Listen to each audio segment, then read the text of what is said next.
Une queue interminable de camions stationnés sur l'autoroute Eldoret-Malaba, en provenance du Kenya, qui attendent depuis plusieurs jours d'entrer en Ouganda. 140 km de file d'attente au total. Les conducteurs de ces véhicules longue distance grognent contre le double test PCR exigé à la sortie du Kenya, puis à l'entrée de l'Ouganda.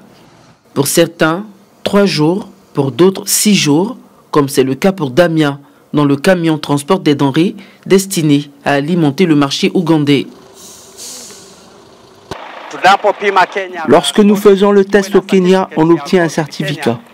Lorsque nous passons en Ouganda, nous sommes obligés de faire encore un autre test et payer.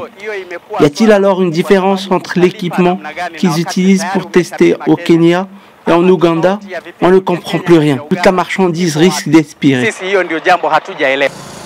L'accumulation de ces camions à la frontière entre les deux pays a débuté depuis plusieurs semaines. Pour certains, des mesures devraient être prises au plus haut niveau des autorités sanitaires dans le but de leur faciliter la tâche au vu de leur rendement déjà fragilisé par la Covid-19. L'OMS pourrait nous aider en donnant aux conducteurs un certificat qui peut être utilisé pour voyager dans tous les pays d'Afrique de l'Est sans souci et suivre tous les protocoles pour nous protéger et protéger aussi les autres. Cela facilitera notre travail.